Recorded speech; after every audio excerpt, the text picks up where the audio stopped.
P9 gets points in Singapore. That is Liam Lawson, who's been very, very impressive, as you just mentioned. Tyler, I'm putting the cap on your head.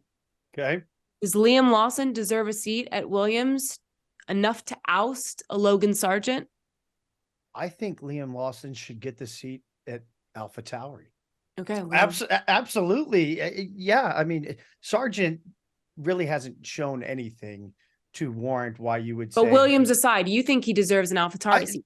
Absolutely. Why not? Nate, to your point, if the Red Bull Junior program, especially the state that it's in, as they've tried to shore it up and get sharper, if your idea is to develop young drivers to eventually put them into a Red Bull seat, why would you not? Nick DeVries, the question was, hey, here's a driver that we've seen with talent. You put him in the AlphaTauri, did not deliver, so then you made a change. You went back to the known commodity in Daniel Ricciardo.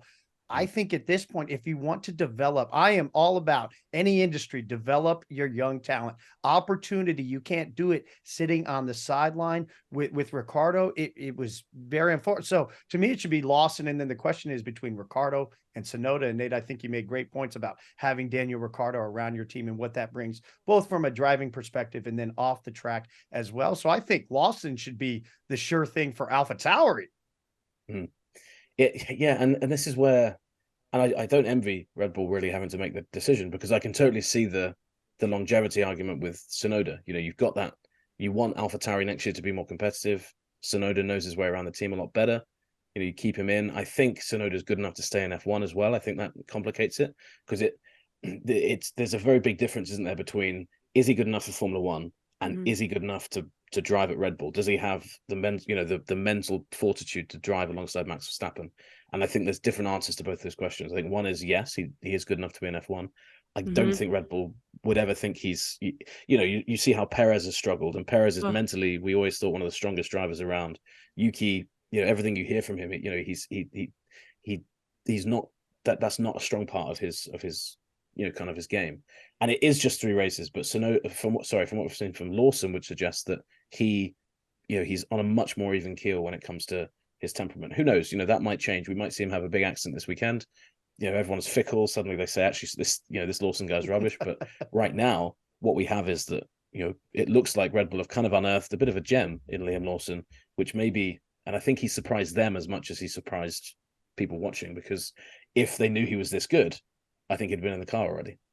What's the word? Oh, sorry. I was just thinking, what's the word on a Ricciardo return? Do you know, Nate? What is it looking like? I think so. It's not going to be this weekend. Lawson's still in the car. They want it to be Qatar, which is obviously 2 weeks away.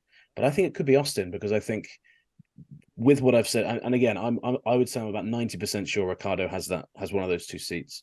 So if that is the case, there's no rush from Red Bull to go back. There's also no rush from him to go back, knowing he's got it.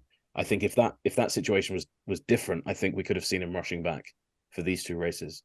But Qatar, from everything I've heard, there's a good chance he gets back for there. He'll definitely be back in time for Austin. It's just how quickly things heal up, I think. All I was going to say is it took one good result from Nick DeVries to get a seat. We've seen now 3 pretty good ones from Liam Lawson. I would hate to think that he doesn't get a seat after performing this well. But I'm sorry if I just threw a stray bullet to Logan Sargent at Williams, but we shall see. Okay. No, but I think it's fair. I think it was a fair bullet, because, Sargent's, he's been given a great, so not that there's many of those ever, but in this context, it was a fair one. Sargent's been given a car that's competitive, and not as competitive as some, but Albon has shown what you can do with that car, and he's not delivered. So fire away, Katie. I think it's more than fair. We're only here for fair bullets, okay? Yeah. I might have to think of a new way to word that going forward. That's so good. Okay. Thanks so much for watching ESPN on YouTube. And for more sports highlights and analysis, be sure to download the ESPN app. And for premium content and live streaming, subscribe to ESPN Plus.